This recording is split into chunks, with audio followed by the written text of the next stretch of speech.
ब्रिटिशांची जुलमी राजवट उलथवून टाकण्यासाठी सुभाषचंद्र बोस यांनी आझाद हिंद सेनेची स्थापना केली होती।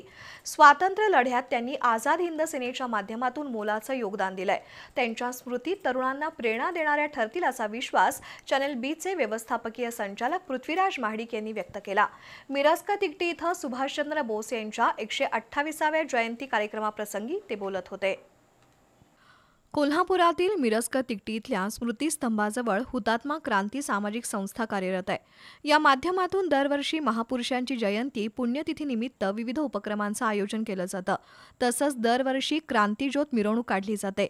आझाद हिंद सेनेचे संस्थापक सुभाषचंद्र बोस यांची 128वी जयंती या निमित्त मिरजक तिकटी इथं विशेष कार्यक्रम झाला। यावेळी फुलांच्या पायघड्या आणि रांगोळ्या रेखाटण्यात आल्या होत्या। देशभक्तीपर गीतांनी वातावरण भारून गेलं होतं। चॅनल बीचे व्यवस्थापकीय संचालक पृथ्वीराज महाडिक यांच्यासह मान्यवरांच्या हस्ते सुभाषचंद्र बोस यांच्या प्रतिमेला अभिवादन करण्यात आलं।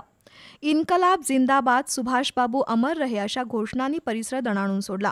संस्थेचे कार्याध्यक्ष रामेश्वर पत्की यांनी सुभाषबाबूंचं कार्य विशद केलं।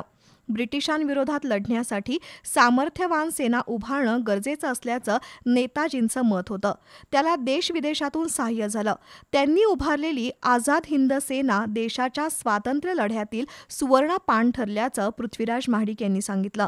यावेळी माजी नगरसेवक विजय सूर्यवंशी, सुभाष रामुगडे, संस्थेचे किसन कल्याणकर, जयकुमार शिंदे, अवधूत अपराध, किरण भोसले, मुसा शेख, अर्जुन शिंदे, महापालिकेचे रमेश मस्कर, जलाभियंता हर्षजित घाटगे, रमेश कांबळे यांच्यासह मान्यवर उपस्थित होते। कोल्हापूर महानगरपालिकेच्या वतीनं नेताजी सुभाषचंद्र बोस यांच्या प्रतिमेला नगरसचिव सुनील बिद्रे यांच्या हस्ते पुष्पहार अर्पण करण्यात आला। यावेळी यशपाल राजपूत, तुषार भरसट, दादाभाई साबळे, अरुण जमादार यांच्यासह कर्मचारी उपस्थित होते।